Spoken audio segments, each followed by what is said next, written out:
Hello, my name is Athena Robinson, and I'm a licensed clinical psychologist by training, and I'm Chief Clinical Officer at Woebot Health. Woebot Health offers a suite of emotional support products.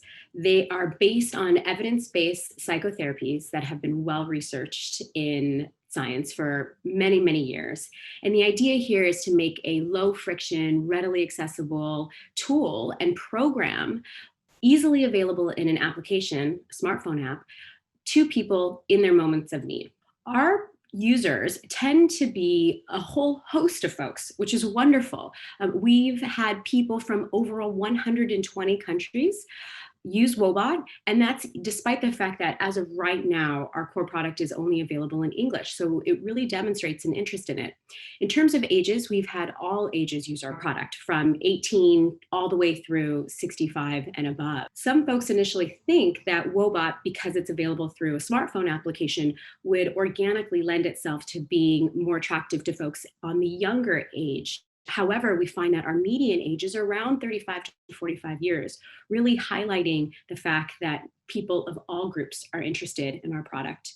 And as I mentioned, even folks 65 plus use Woebot as well. In terms of self-reported gender, we find that it's about a 60-40 split female to male. And what we love about that is the fact that we are bringing more self-identified males into the conversation about mental health. Traditionally, this has been a group that's been hard to engage. And so we're really glad to have made a product that welcome these males in to talk about this important topic as well. We take privacy really seriously at Woebot Health, and we've done a lot of steps towards enhancing our communication with our users so that they really clearly understand what we're using the data for. We do have an informed consent procedure that everyone must go through when they download the app before they actually start interfacing and having a conversation with Woebot. Moreover, when someone elects to participate in one of our research studies, they also have to go through an additional consent for that. In terms of this study, the study that we're discussing today that inquired about COVID-19, we specifically had an institutional review board review and approve our protocol for the study. I'm thrilled to be here today to talk with you a little bit about a COVID-19 survey that we did among our users of Woebot. We were really interested in learning more about the impacts of COVID-19 upon people's daily life, their lived experiences. We first noticed reports to Woebot about the virus in January, and self-reported anxiety spiked around the first shelter-in-place orders in around February, March. So we wanted to use this opportunity to more deeply understand what are the lived experiences and the impact of the pandemic upon people's mental health. We found out a wide variety of things. On the one hand, we found out what we suspected, right? That as humans coping with a global pandemic, there is anxiety, there is low mood, and it's higher than we would have otherwise expected in normal circumstances. On the other side, we found what we are calling silver linings. We found that amidst these difficult times, people are finding meaning in ways they hadn't found before. So for example, about 3/4 of people mentioned that the pandemic has actually helped them increase their appreciation for life, or that it's invited spiritual change, or helped them identify personal strengths.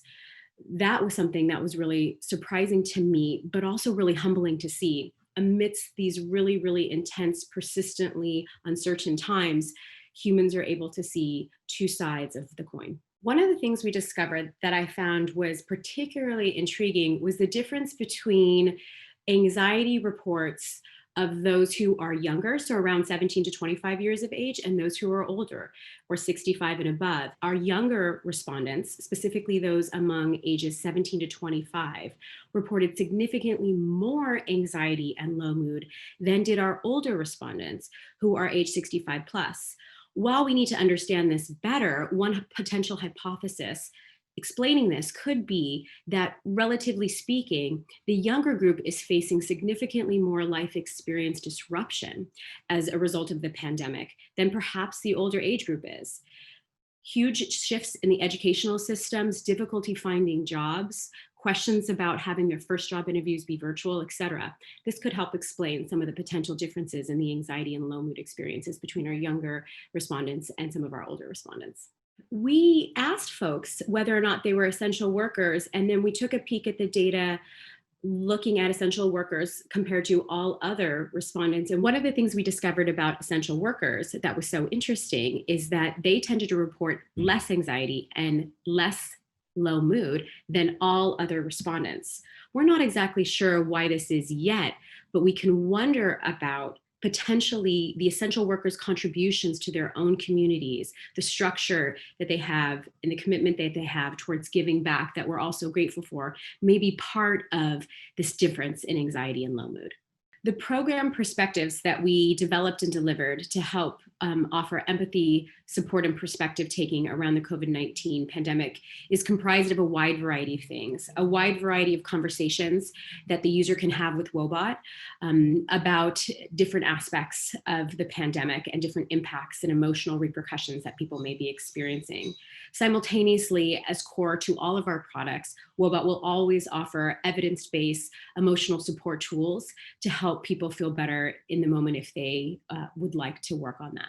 What we have seen in terms of shifts in our users over the past 6 or 8 months or so is that we've seen a significantly greater number of users, many more people coming in to talk to Woebot and have conversations and garner that support. We also see spikes and peaks in anxiety reports and low mood reports that somewhat seem to correspond to shelter-in-place orders. As we approach the fall of 2020, none of us are for certain what's going to be happening with the pandemic's trajectory. So I'm interested in looking at how these spikes and shifts in moods may continue over time. I think the pandemic has elevated the conversation around mental health.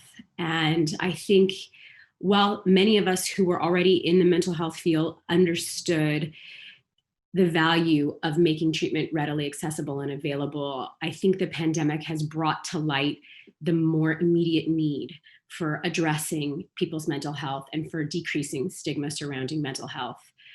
We don't know yet what's to come with the pandemic, and we are likely to see aftershocks of the pandemic continue for some time. Dare I say, we haven't even started to see the aftershocks yet because we're still in the middle of it.